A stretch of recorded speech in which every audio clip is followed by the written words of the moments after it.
Aloha all. This is Samana, and it's podcast 44. We're doing this on summertime self love, one of my specialties. So, this weekend on Saturday, May 16th, 3 to 4:40 Central Time, we're doing a Zoom event, David Garrison and myself, on this topic with some fun interactive things. I know some of you are a little getting burned out on Zoom. I guarantee this one will fill your spirit and give you some insights into a beneficial quality of life. In my opinion, nothing matters more than learning how to care for ourselves. And the primary relationship in our life, it needs to be ourself first, and then all other relationships will work. And in doing my life coach counseling through the years, my two specialties, above all things, are relationships and self-care, and they're one and the same. So whatever issue someone comes to me with, if it's a couple with distress, I'm gonna work with them individually to see where are their needs lacking in support, and then again empower them to find their own empowerment ways, their own tools of self-care. And then at that point, so for instance, myself, I was feeling some sadness coming up for me. And I am a person that does what I teach and what I counsel. And so I did my morning check-in, which I'm going to tell you about in a moment. And then I saw that I was feeling a lot of sadness, and I needed that. So this was some inner child stuff coming up. So when it's that deep of sadness without the ability to really discern 100% what it's about, it could mean that some things in your current life are actually activating that. But when it's a deep sadness like I was feeling, and it's been for the last 2 days, then it's pretty much some past stuff is coming up mixed with the current. So my answer to that is I basically just sat up in like a meditative position, and I visualized my little samana inside, and I just kind of put my hand on my heart and just sat for a long time, like as if I'm holding her. And the words that come up for me, and again, this is about finding your own words of soothing that will really reach you deeply, is you're the most important person to me, and I'm going to be here as long as you need. I'm not limiting my time with you. And by doing that, and I did this for about 30, 40 minutes, I felt this warmth in my heart. I felt this like I'm being met in what I needed, and it felt good. Now, it doesn't mean, so this is what I want you to hear, it doesn't mean when you're doing self-care tools to discount or not put any responsibility or accountability if you're in a partnership. Yet, I believe the empowerment move is to look to see inside, is there anything going on, and how much can you meet your own needs emotionally and on whatever level it needs. And then once you have some stability, then you look, and is your external relationship with your partner or your roommate or your family member or friend, is that still in a point of distress and causing heartache of some kind? Or if it is, then it actually is the relationship, and you need to communicate so that they can step up and move in, and changes can be made on both sides. But if you do that work and then you interact with your significant other and everything is great, then basically it was your old wounds coming to the surface, and it just got a little murky. So we do have ways of doing a check and balance.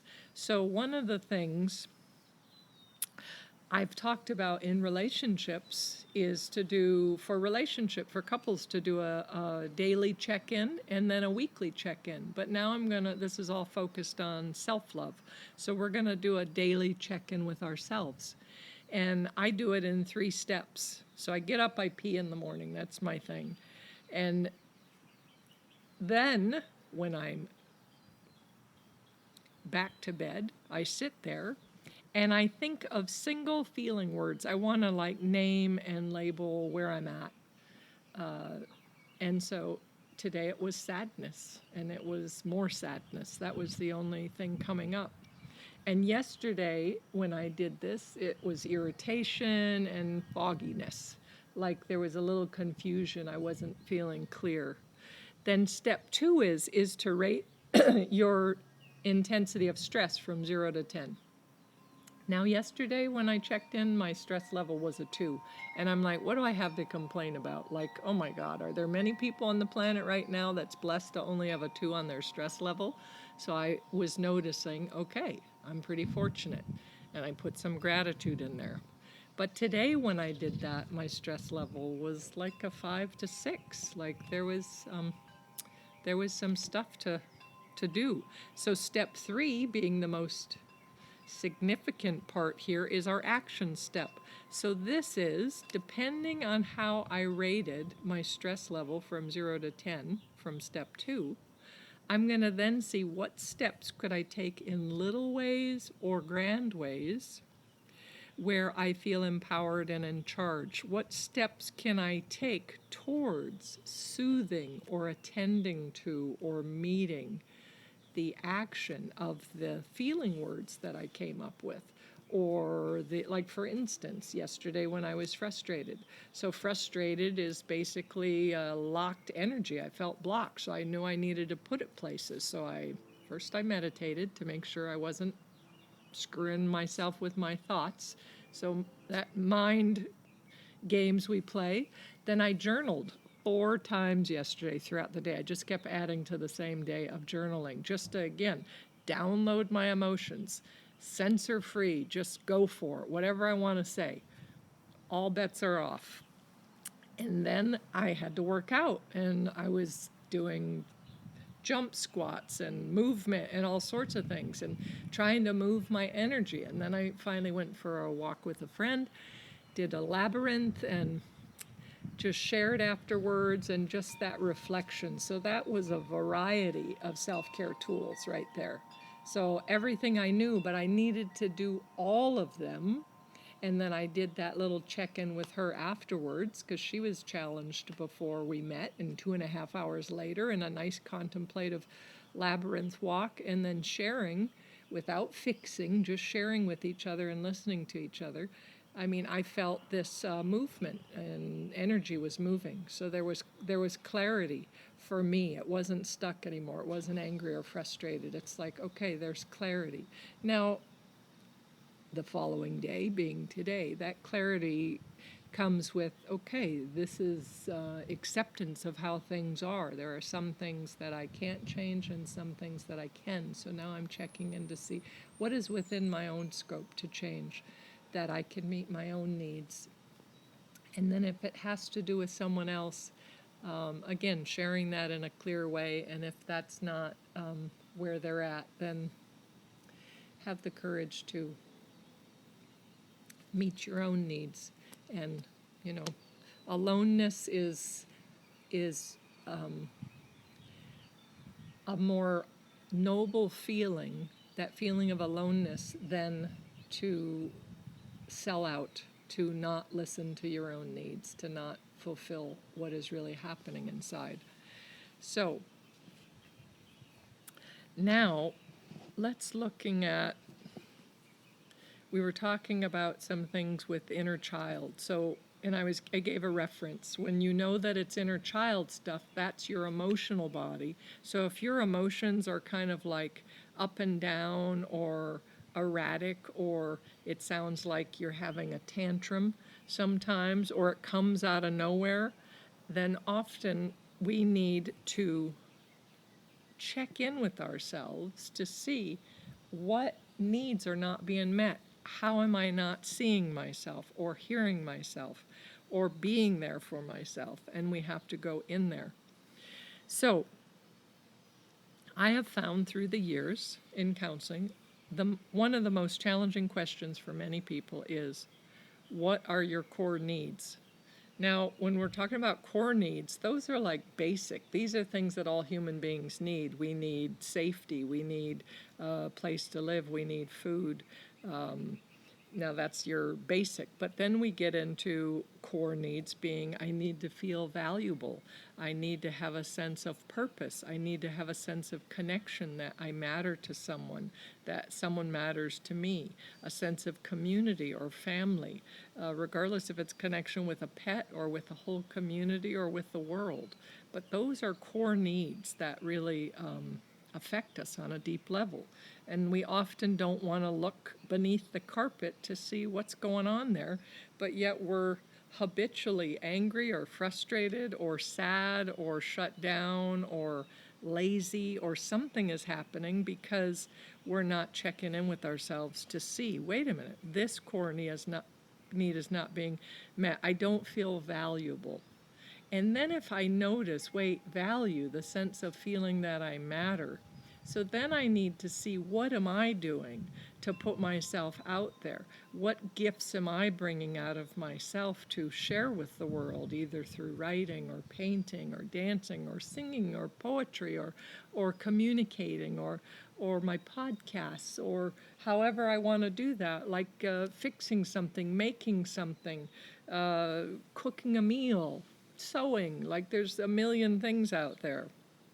Having an exceptional workout, like just so many things. Showing someone, sharing a workout with someone. My daughter was with me on Monday, and we had the most fabulous Mother's Day. We worked out together, and then we went and did a labyrinth, and then we got food to go and walked a few miles in the park and did a scooter ride, and just, it was like one of the best Mother's Day ever. And we shared a lot, deep sharing, both of us. It was very good.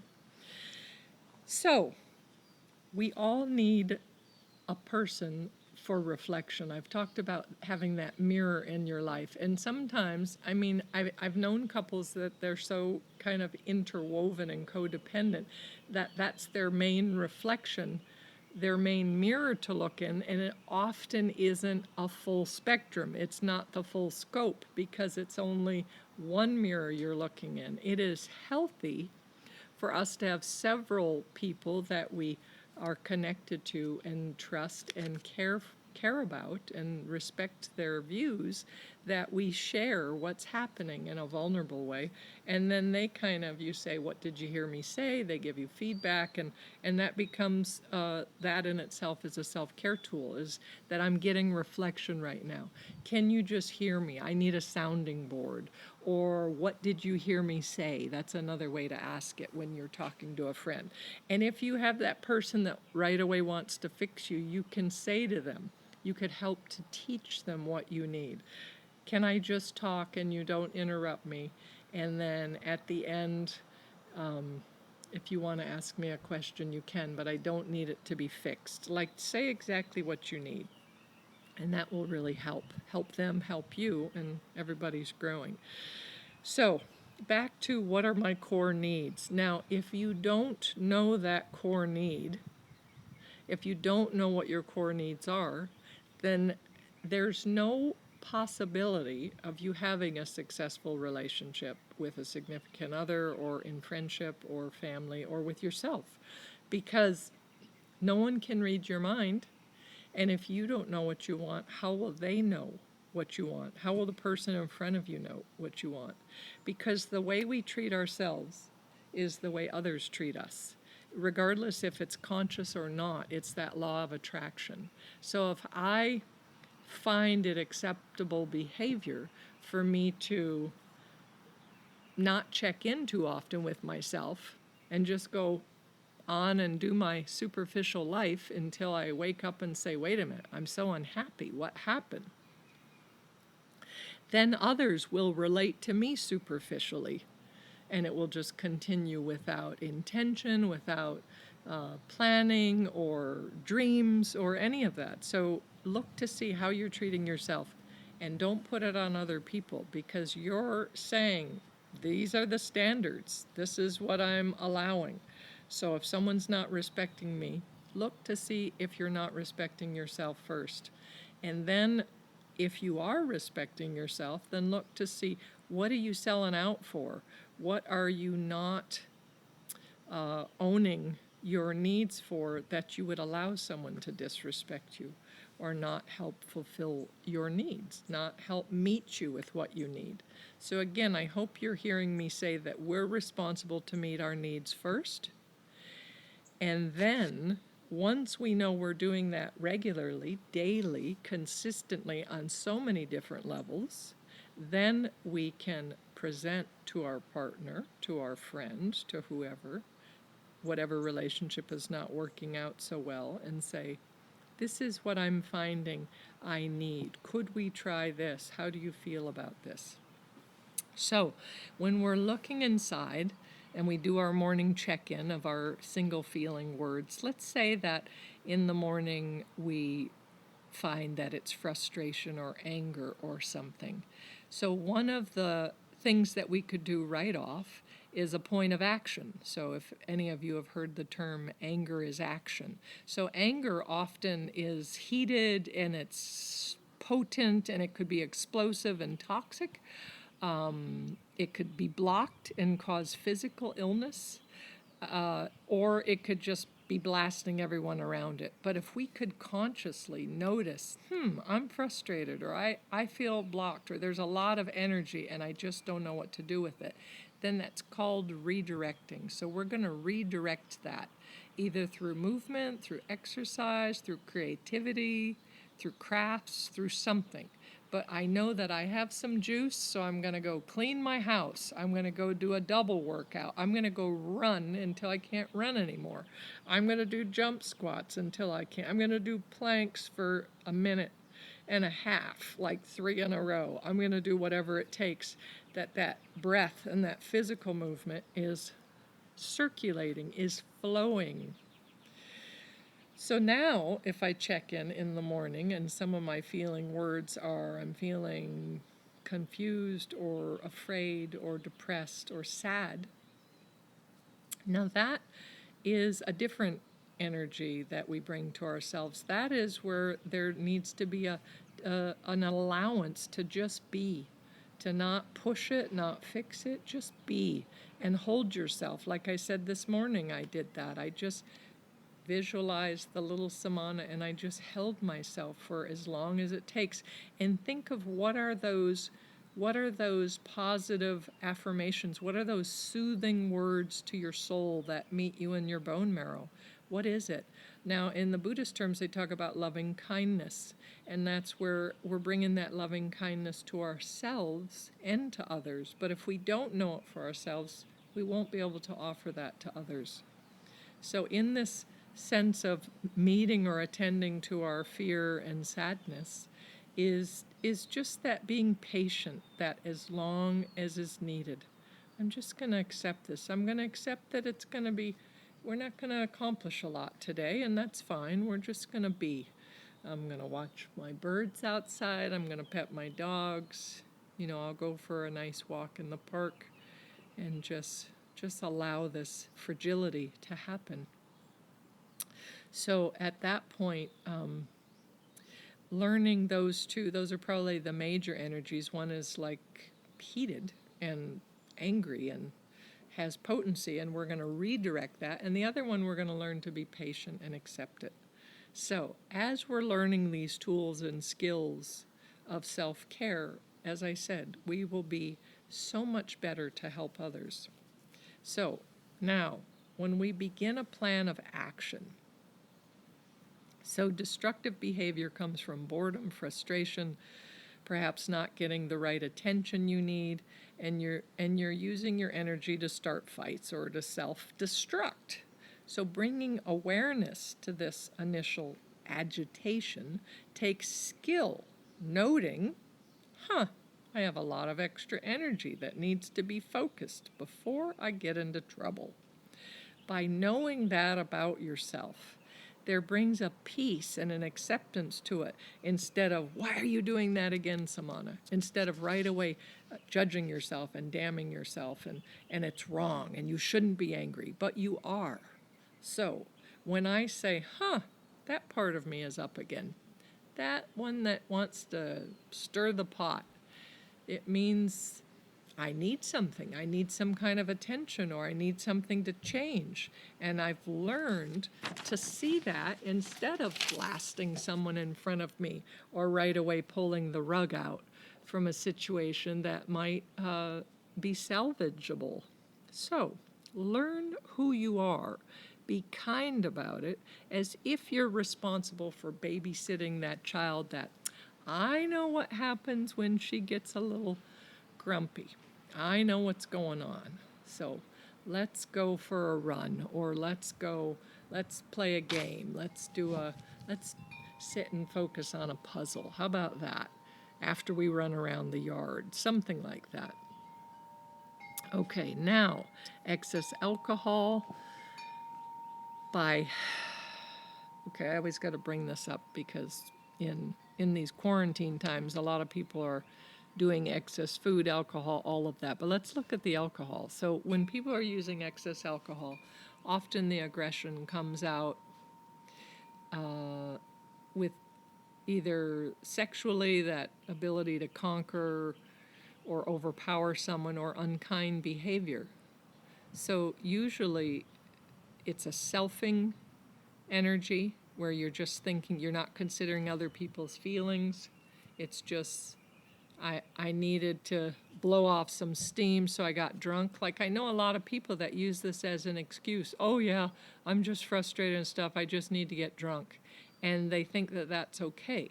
Now, it might be how you handle it, and that's fine. And again, compassionately be kind to yourself. But notice maybe you want to try a different way next time, because the next day after drinking, from the hangover, usually your body's filled with toxins. Oftentimes, if you allow it, if you're clear enough, you'll feel shame and remorse and guilt, and the anger's still there, and your liver's overheated. So instead, what about redirecting it in the most positive way ahead? So I personally have learned with friends, or even with clients that have been in crisis, if they had a binge drinking the night before, I won't do a session with them the next day, because chemically they're off, their emotions are extreme.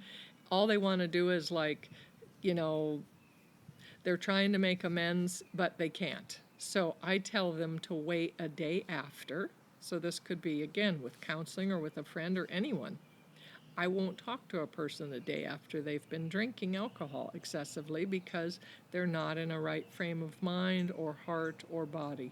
So the following day, I'll listen to them or to myself.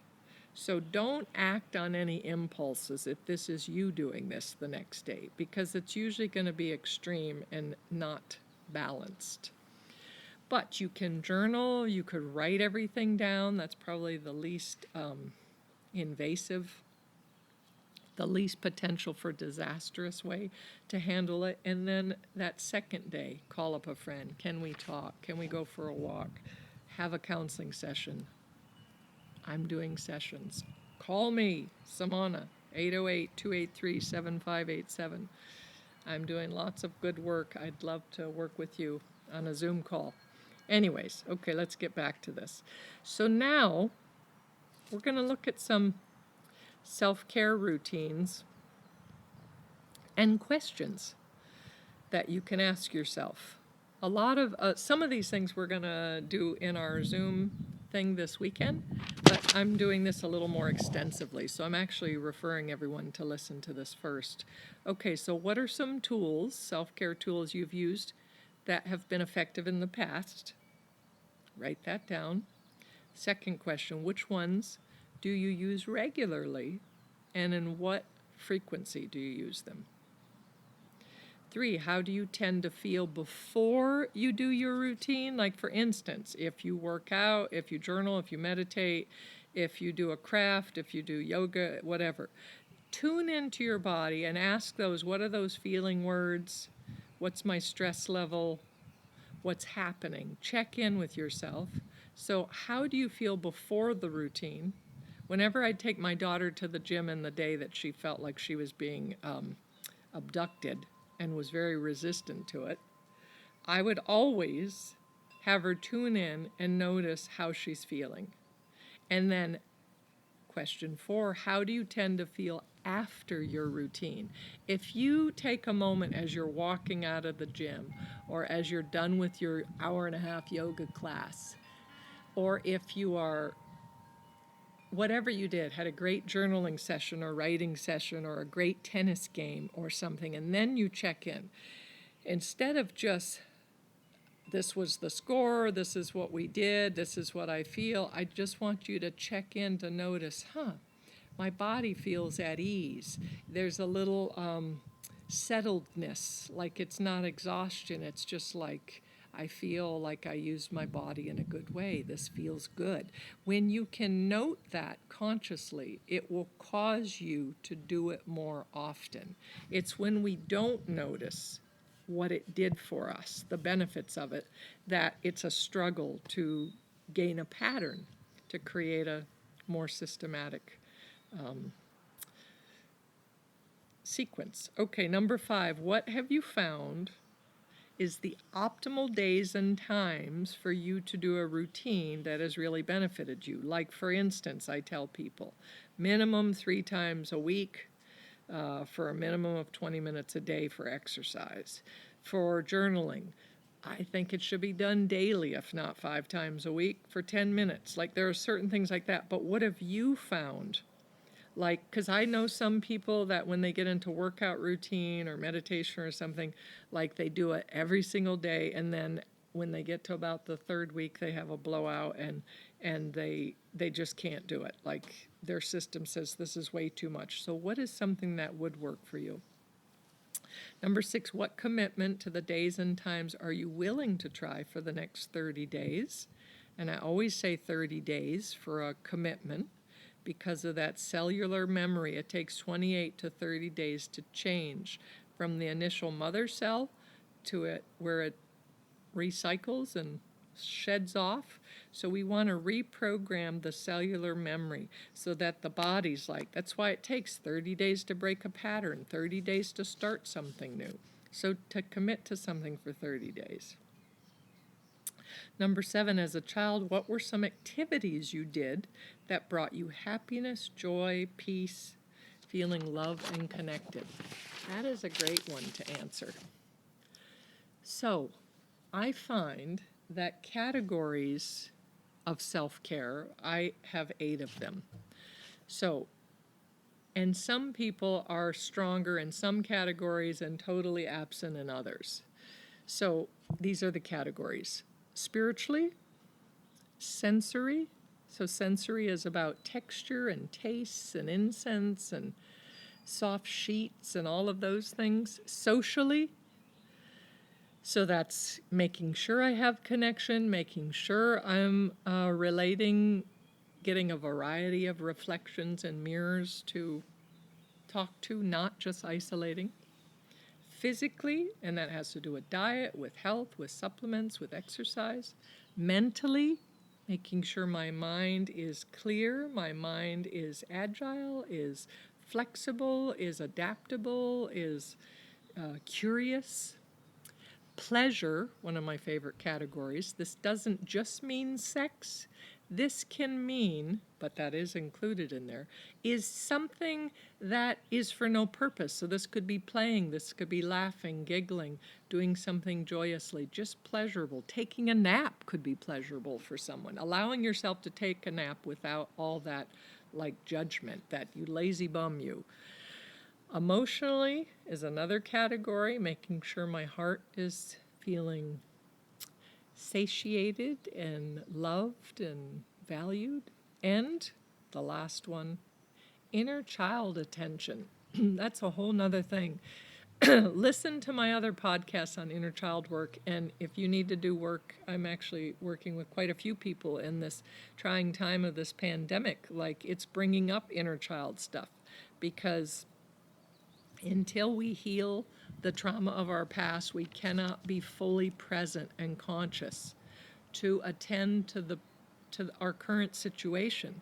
So a lot of us, because things are less busy, it's in a sense spiritually bringing us into this place of where we're looking, all this inner child stuff is coming up. It's happening with me also. I'm very excited about it because I'm healing this stuff once and for all. Like something's triggering it in my current life, and then I see that it's very extreme, and then I bring that tenderness and that attention and give her everything she needs, and then it's healed, and I feel stronger and more empowered, and I'm taking on my life. I'm making a plan for what I'm going to do. So those are your categories. Now, these tools, again, it's movement, it's sports, it's exercise, challenge your brain, do something new, create neurons. Like if you're driving always in the same location or the same walk in the park, like try a new location so that your brain is like curious and needs to problem solve. Learn a new skill. Learn something where you're using your hands, sewing or crocheting or something with your hands, finger painting, who cares? Anything that's creative. There's meditating, there's chanting, there's Tai Chi, Qigong. There's so many things online right now that you could get all these classes for free. Now, when you're doing yoga and Tai Chi and that's doing two of your categories. You're doing the spiritual with the physical. So that's a twofer, that's a good one. Journaling or sharing with a trusted friend, as I said, those are very important. Writing poems, poetry, expressing something beautifully, or expressing something, I'm in a toxic neighborhood, this is hell. But write it beautifully, why not? Bring your creativity into your frustration. That's a way to redirect that. Always eating something healthy. And cooking a meal for yourself. Now here we are, some of us are isolated. I made this great meal. I grilled chicken tenders and I did my favorite peanut sauce and had some steamed broccoli just for myself yesterday because I am enough. This love affair is with yourself. So that's a big thing, to make a meal that you really want.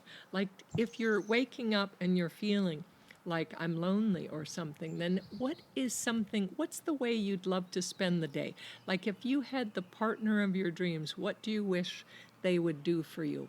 And instead of that, do it for yourself. Would it be making a great meal? Would it be, giving yourself hugs and attention and looking in the mirror and saying I love you and really appreciating like your physique, your beautiful eyes, your lovely hair, like just really seeing that you have a strong body and I'm grateful for everything that I have, and using creativity and various things. So there's more that I have, but I'm going to end my podcast soon. I am wanting to do a meetup where if I get enough people involved, so contact me if you're one of them, where maybe we'd do this once a month or once every 2 weeks, where we're going to do something having to do with self-care tools, and we'll do a different category and actually a project together. Some maybe have to be done before and some during, and then we'll share it with each other, and I'm excited about this. So if you're interested, contact me, and you could email me, Samana, Samana, at spaluna, spaluna.com.